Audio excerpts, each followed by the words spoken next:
L'orgueil est l'arme fatale du diable qu'il prend pour détruire tout le monde, à commencer par le monde, jusqu'à l'église. L'orgueil s'assoit dans la maison de Dieu. L'orgueil dans l'âme crée le doute dans votre cœur. Il y a des gens qui pensent que, à part eux, rien ne peut se créer dans votre vie. Ils se voient le centre de votre vie. Ils se voient comme ayant les commandes de votre vie. Ils ont même l'audace de dire, moi, aussi longtemps que je vis, tu ne peux pas réussir. Frère, est-ce que tu vas mourir? Il y a l'orgueil de la fausse humilité. Tu penses que tu es humble et tu veux que les gens sachent que tu es humble. Tu es orgueilleux. Encore d'Ivoire, ici on parle de béret, c'est pas ça. Et puis tout le monde dit béret. C'est l'orgueil qui fait ça. C'est l'orgueil qui fait que sur toi, la maison, tu achètes ta femme, vous ne parlez pas d'autre chose, c'est de critiquer le voisin. C'est l'orgueil. Que l'orgueil quitte ta vie au nom de Jésus. Que l'orgueil quitte ta famille au nom de Jésus. Que l'orgueil soit écarté de ta vision au nom de Jésus.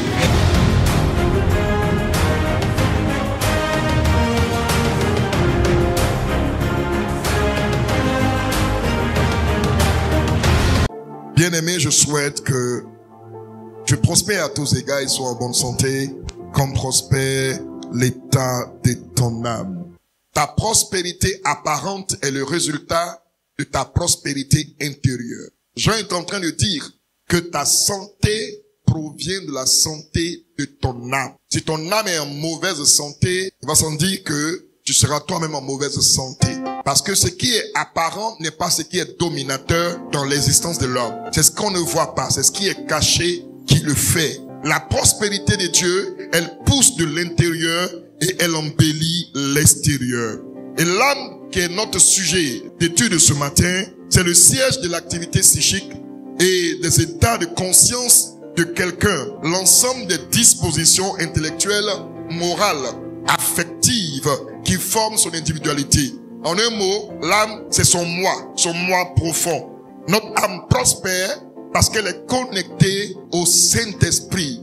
Si ton âme est connectée à Dieu, elle prospère. Si ton âme est connectée à autre chose, elle régresse. C'est pourquoi chacun doit travailler sur sa vie de sorte à connecter son âme à la bonne source. L'âme est notre personne. Le corps que vous voyez n'est qu'une enveloppe qui sert à notre âme, afin que notre âme puisse assouvir sa soif, recevoir ce qu'elle veut. Mais le corps n'a pas de valeur. La Bible dit que le corps retourne à la poussière, l'esprit retourne à celui qui l'a donné, Dieu, et l'âme paraît en jugement. L'orgueil nous déchoit de la puissance, de la présence, de l'amour de Dieu. L'orgueil nous éloigne de ce que Dieu est pour nous. L'orgueil nous élève pour nous faire tomber. Vous voyez des États en guerre parce que des petits individus, je dis bien des petits individus à la tête de ces États sont orgueilleux. La deuxième guerre mondiale, un individu appelé Hitler, orgueilleux de son État, a décidé lui d'envahir le monde entier et de se déclarer comme chef du monde entier. Et en l'an 1939, il va décider d'envahir la Pologne, ce qui va susciter l'orgueil également des États-Unis et de ses alliés. Et voici une guerre va être enclenchée. Et vous allez voir que les innocentes personnes qui n'ont rien à voir avec l'orgueil des dirigeants sont celles-là malheureusement qui périssent. C'est l'orgueil également qui détruit les familles, qui met des divisions dans les foyers, dans les couples.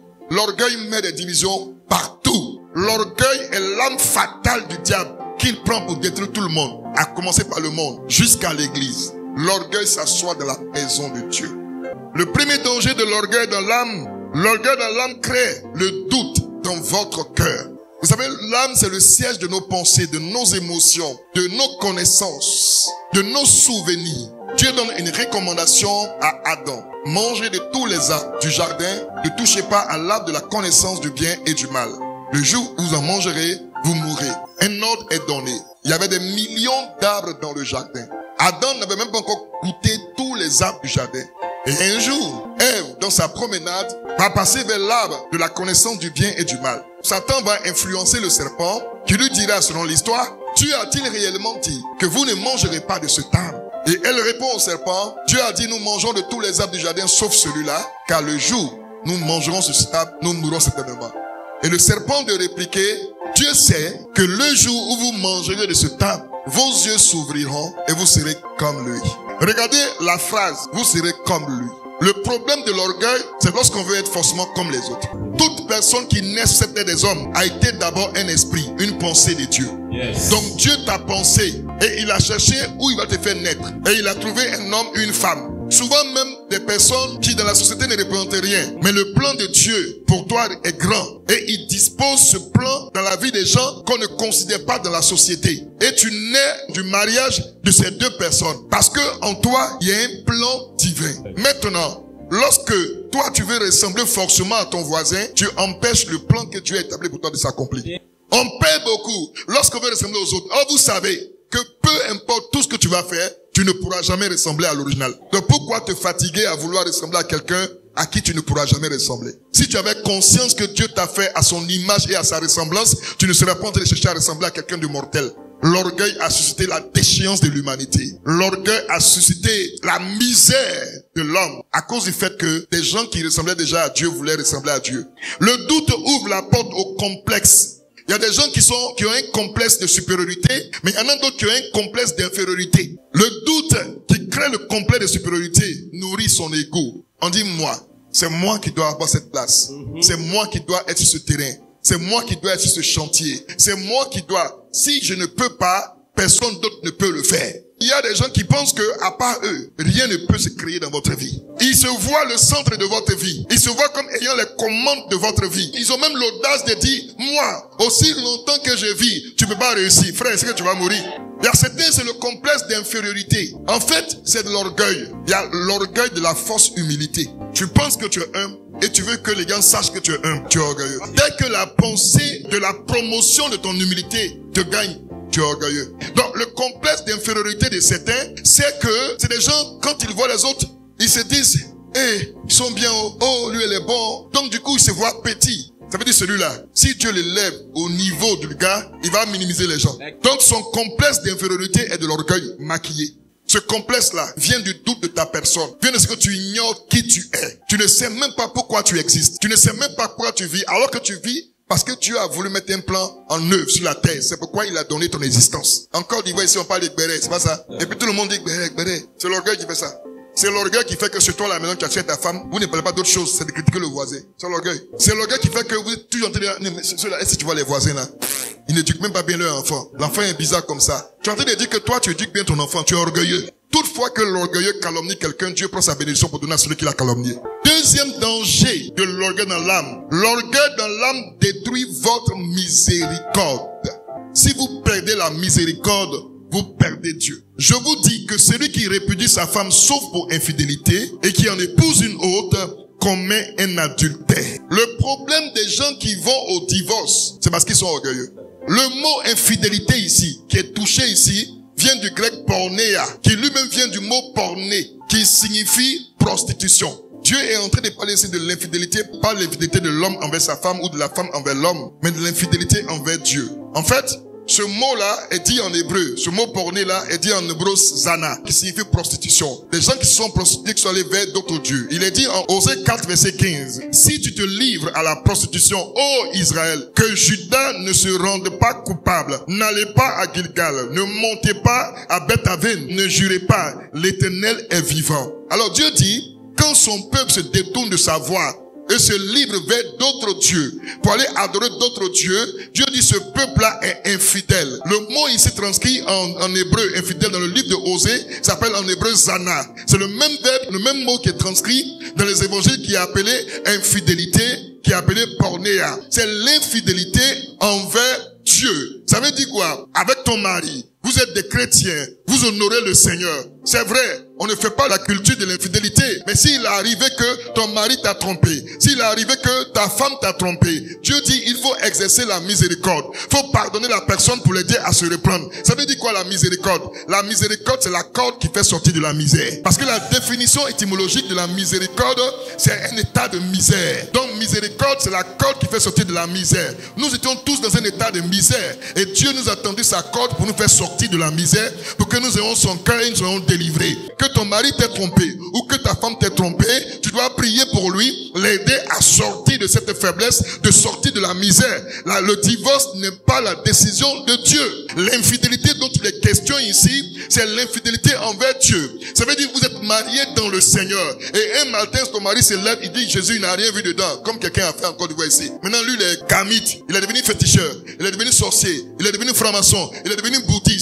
Ça veut dire quoi? Il allait embrasser un autre esprit. Or, la Bible dit celui qui se met avec une prostituée est un esprit avec elle. Il ne parle pas de la prostituée qui est sur la route. Il parle de l'esprit de prostitution qui est Satan. Donc celui qui se met avec un esprit égaré a le même esprit égaré. L'infidélité ici, c'est renoncer à la foi en Christ. C'est renoncer à Dieu et aller vers d'autres dieux. C'est de ça que le Seigneur parle. Et Jésus a dit, c'est à cause de la dureté de votre cœur. Donc c'est à cause de votre orgueil que Moïse vous a prescrit de répudier vos femmes. Sinon, si vous étiez humble, si vous n'étiez pas dur de cœur, jamais ça ne se fait. Car il a dit, il n'en était pas ainsi.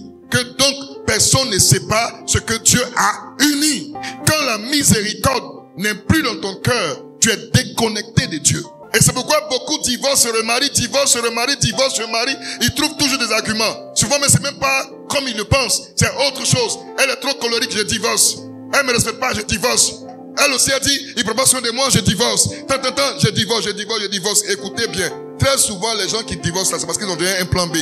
Quand vous vous trouvez dans une situation où votre conjoint vous a trompé, homme ou femme, ne venez pas devant votre conjoint comme un juge pour le juger et le condamner. Venez vers lui comme un médecin pour lui proposer les remèdes, pour l'aider à se reprendre. Quand ta femme te trompe, toi tu penses que c'est à toi que ça fait mal. Ça fait mal plus à Dieu que à toi. Mais celui à qui ça fait plus mal là, lui il accepte de te pardonner. Et maintenant il dit, bah toi tu dis tu peux pas. Jésus dit, celui qui regarde une femme, qui regarde ses rondeurs. Maintenant dis-moi, tu n'as jamais regardé de rondeurs toi? Tu n'as jamais regardé de rondeurs toi? Donc il y a longtemps même Tifon t'a divorcé. Les sœurs, c'est mon genre. Et quand ils voient le gars, c'est tablette, c'est mon genre. Toi, il y a longtemps, t'as divorcé. Il dit, quiconque dans ses pensées, imagine, a déjà commis l'adultère. Ça veut dire, toi, il y a longtemps, devant Dieu, on devait te divorcer. Donc, si vous voulez faire des choses de Dieu, faites avec le cœur de Dieu. Ou vous êtes de Dieu, ou vous n'êtes pas de Dieu. Donc, quand l'Éternel manifeste sa miséricorde vis-à-vis de toi, il faut que toi, tu entres dans l'éducation de la miséricorde de Dieu pour manifester la miséricorde. Philippiens 2, 3, il dit que l'humilité vous fasse regarder les autres comme étant au-dessus de vous. Ça veut dire que dans la pensée de Christ, si ton conjoint t'a trompé, si ton homme t'a trompé, si ta femme t'a trompé, tu ne dois pas voir la personne qui t'a trompé, mais tu dois chercher en toi les plaies de sa tromperie. Pourquoi il t'a trompé? C'est en toi qui dois chercher. Ça veut dire que l'humilité te fait voir la personne comme étant au-dessus de toi. Ça veut dire que cette personne m'a trompé parce que c'est sorti de moi. Donc si je corrige ce qui est sorti de moi, la personne ne pourra plus me tromper. Troisième danger de l'orgueil dans l'âme. L'orgueil dans l'âme vous fait croire que vous travaillez mieux que les autres. Paul était un érudit de la Torah, un grand du Sanhédrin, un gars qui avait la connaissance de la parole de Dieu. Il avait une révélation approfondie, excellente, et il manifestait les dons spirituels avec force et puissance. À un moment donné, l'orgueil est rentré en Paul. Donc quand Paul dit je suis le moindre des apôtres, il est en train de dire je suis le plus petit des apôtres. Paul dit je suis le moindre des apôtres. C'est par la grâce de Dieu, sinon je ne suis même pas digne d'être appelé apôtre. Écoutez, quand il finit de dire je ne suis pas digne d'être appelé apôtre, qui est autre apôtre? C'est Matthieu, c'est Jean, c'est Marc, c'est pas eux. Il dit je ne suis pas digne d'être appelé apôtre. Après il finit dans la même phrase. Il dit j'ai travaillé plus que tous. Paul, qui t'a dit que tu as travaillé plus que Jean? Je ne fais pas le procès de Paul, mais je révèle ici les faiblesses de l'apôtre Paul qui ont été corrigées par lui-même. Regardez l'orgueil de Paul ici. Il dit j'ai travaillé plus que tous. À partir du moment où tu te compares aux autres, tu deviens orgueilleux. À partir du moment où tu penses que toi seul qui es capable de faire ça, tu deviens orgueilleux. Un homme de Dieu peut être puissamment utilisé par Dieu dans toutes sortes de dons spirituels. Mais quand l'orgueil touche à sa vie, Dieu n'est plus avec lui. Sur quoi tu t'appuies pour dire que tu as travaillé plus que tous? Est-ce que vous savez qu'il y a des gens que Dieu a suscité simplement pour 10 personnes? Maintenant que Dieu a suscité pour 1000 personnes. Donc quand tu produis 1000 fruits, que lui me produit 10 fruits, ne vois pas tes 1000 pour dire que tu as travaillé plus que lui. Sinon, il y a des gens qui n'ont pas produit de fruits. Eux-mêmes, c'est des voleurs, des brigands. On a attrapé le brigand à la croix. Il n'a rien fait du tout. On l'a pris, on l'a déposé. Sa seule grâce, c'est que le jour-là, il mourait en même temps avec Jésus. Il a fait quoi d'extraordinaire? Mais il dit, Jésus, si tu entres dans ton royaume, souviens-toi de moi. Jésus dit, à l'heure même où tu viens de parler là, toi et moi, on rentre ensemble. 2 Corinthiens 12, 7 à 9. Pour que je ne sois pas enflé d'orgueil, à cause de l'excellence de ses révélations, il m'a été mis une écharde dans la chair, un ange de Satan pour me souffleter et m'empercher de mon orgueil. Quand on dit quelqu'un enflé d'orgueil, on dira que c'est un bouffi. Il est boursouflé. Il est gonflé. Ça a commencé petit avant de devenir gros. Donc Paul dit, afin que je ne sois pas enflé d'orgueil. Donc il reconnaît qu'il y a un peu. Il dit, Dieu a mis une écharde. Dieu a donné un handicap à Paul. Quand Dieu voit l'orgueil en toi, et que Dieu t'aime parce que tu le sais comme il veut, mais et que l'orgueil est entré en toi, quand il fait tout pour chasser l'orgueil que ça va pas, il met un handicap à toi. L'orgueil peut vous donner des maladies. Donc l'apôtre Paul dit ici, il dit à cause de l'excellence de ses révélations. Il reconnaît qu'il recevait des révélations excellentes de la part de Dieu. À un moment donné, quand tu penses que tu es le meilleur prêcheur, le meilleur prédicateur, quand tu penses que tu es le meilleur bishop, le meilleur pasteur, Dieu t'envoie un petit Satan. Ça veut simplement dire que l'ange que Dieu a envoyé, le démon que Dieu a envoyé, il est là, il a mission. Quand tu es un peu orgueilleux, il te frappe un peu. Mais je suis en train de dire que Dieu nous connaît. C'est pourquoi quelquefois il met des handicaps. Dieu sait que je suis orgueilleux. Donc il y a certaines choses qu'il me donne là, ça risque de me détruire. Donc il ne me donne pas jusqu'à ce que je devienne humble. Vous savez que Dieu peut abréger la vie d'un homme de Dieu pour qu'il soit sauvé. Quand Dieu se rend compte qu'il commence à être orgueilleux, ou bien les gens autour de lui commencent à le rendre orgueilleux, Dieu abrège sa vie. Ma grâce te suffit, car ma puissance se manifeste, s'accomplit dans la faiblesse. Voilà comment Dieu nous paye. Jésus donne cette parabole et puis il dit, un homme a recruté des gens pour aller travailler dans son champ, dans sa vigne. Il a pris certains à 7 heures, d'autres à 9 heures, certains autres encore à midi. À 15 heures, il a pris d'autres. À 17 heures encore, il a pris d'autres. Et à 18 heures, il les a appelés pour leur donner leur salaire. Or, chaque ouvrier qu'il prenait, peu importe l'heure, il traitait un contrat de 1 denier avec lui. Et le soir, il donne à chacun 1 denier. Quand il finit, les premiers qu'il a recrutés le matin croyaient qu'il allait leur donner davantage parce qu'ils se travaillaient toute la journée. Il leur donne le même denier. Et ils se plaignent, ils murmurent. Nous, on a travaillé plus que tous ceux-là, comme Paul a parlé. On a travaillé plus que tous ceux-là. Pourquoi tu leur donnes le même salaire qu'à nous? Et Jésus répond, est-ce que je me suis pas convenu avec toi d'un denier? Il dit si. Il dit donc prends ce qui te revient, va-t'en. Ou bien tu me reproches le fait que je sois bon. La balance du Seigneur n'est pas mesurée par la quantité de résultats que tu produis, mais par la qualité que Dieu recherche en toi. Tu peux avoir un résultat de quantité sans qualité. Tu peux avoir un grand résultat sans être dans le plan de Dieu. Donc ce n'est pas la quantité de personnes que tu draines qui révèle que tu travailles plus que les autres. C'est la qualité dans le plan que Dieu t'a confié. Si Dieu t'a donné un plan de 10 hommes, arrange-toi que ces 10 hommes soient des hommes de qualité. Et celui qui a eu 1 million, si dans ces 1 million, il n'y a que 300 qui sont de qualité, et que toi dans tes 10 hommes sont de qualité devant Dieu, tu as travaillé plus que celui qui a 300 de qualité. Parce que lui qui a 300 de qualité n'a pas atteint le but de son plan. Son plan c'était 1 million, il n'a pas atteint. Mais toi ton plan c'était 10 personnes, tu as atteint. Donc dans la balance de Dieu, tu as travaillé mieux que celui qui n'a pas atteint l'objectif. Il ne faut pas te mesurer aux autres, te croire mieux que les autres. Quand Dieu est en train de travailler avec toi, tu risques d'être étonné. La balance de Dieu n'est pas la balance des hommes. L'apôtre Paul l'a bien compris à son dépens. Et le Seigneur lui a fait savoir comment il frappe, comment il blesse ceux qui sont orgueilleux. Que l'orgueil quitte ta vie au nom de Jésus. Que l'orgueil quitte ta famille au nom de Jésus. Que l'orgueil soit écarté de ta vision au nom de Jésus.